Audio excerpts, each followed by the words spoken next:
Thank you, Courtney. Turning now to the crisis at the U.S.-Mexico border and new changes that are being implemented. Immigration and Customs Enforcement has closed a Trump-era office that focused on victims of immigrant crime. ICE announced that it's shuttering the Victim of Immigration Crime Engagement, or VOICE office. Homeland Security Secretary Alejandro Mayorkas says that everyone should have access to victim services without concern of their immigration status. The VOICE office launched back in April of 2017 and was criticized by some for skewing opinions about immigrants. The Biden administration's new plan is called Victims Engagement and Services Line and will include help on visas for victims of crimes like human trafficking. Well, hopefully you found ways to stay cool and hydrated in today's sizzling heat. And as temperatures continue to rise today, ERCOT issued a conservation alert. Yes, Texans are now being asked to safely reduce electricity use through Friday.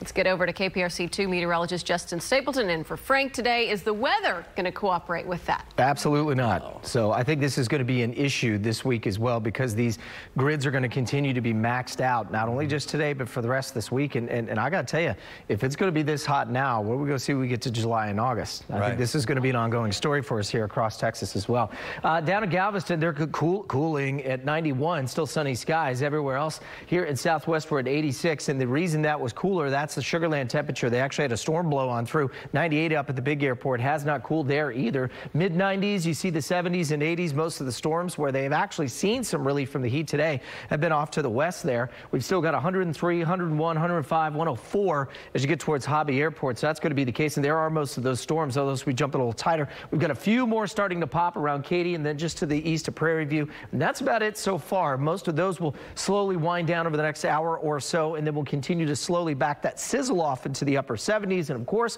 all eyes continue to be on what we're looking at here down in the Bay of Campeche. 70% chance that would develop, and I've got an update, guys. This may not be Bill if it forms. I'll tell you why coming up here in just a bit, Lauren. We are curious about that, Justin. Thank you. Just a reminder, you can track the forecast anytime you want. All you have to do is download Frank's free weather forecast app. Just search KPRC in your Apple or Android app store.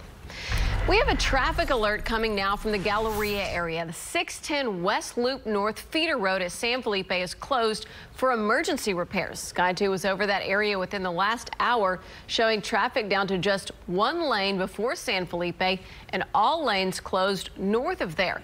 TxDOT says those repairs may take most of the day to complete. And drivers are also now just hours away from facing another closure on the Southwest Freeway West Loop interchange. This time the outbound exit to the loop toward the Galleria area closes at 9 o'clock tonight.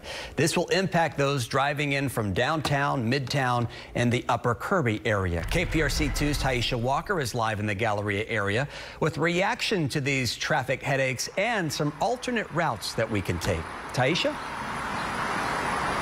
Chris, you can see traffic is moving at this hour on that connector ramp for now, but in less than 4 hours, it will come to a complete halt as that connector ramp closes for construction. And if you pay close attention, right in front of me, you can see a barricade here that is preventing traffic from flowing from the frontage feeder road southbound into this Afton Oaks neighborhood to prevent it from becoming a highway in a sense.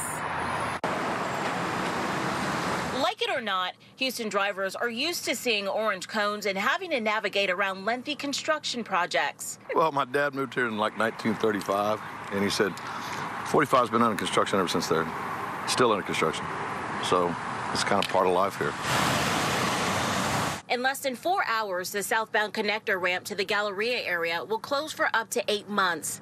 Afton Oaks resident Carol Brady says the closure impacts her commute to the Galleria. So in a way, you have to be happy that there's road work. I mean, good, we're improving our roads, but it's always so inconvenient.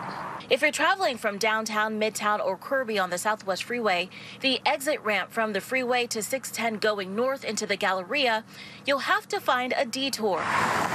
TxDOT urges drivers to take the Newcastle Drive exit, continue along Southwest Freeway frontage road southbound, merge onto the 610 northbound frontage road, and then take the ramp onto 610 northbound main lanes. To avoid traffic from frontage roads spilling into the Afton Oaks neighborhood, barricades were installed. I mean, the traffic gets backed up in our subdivision. Thank God they shut off Lancashire because cars would be running up and down here. Yes, that's really a better deal than having a lot of traffic. That part of it is just progress. TxDOT says they know having 2 connector ramps closed at the state's busiest interchange is not ideal for drivers, and their goal will be to make sure that they have those ramps built as quickly as possible. Reporting live from the Afton Oaks neighborhood, Taisha Walker, KPRC 2 News.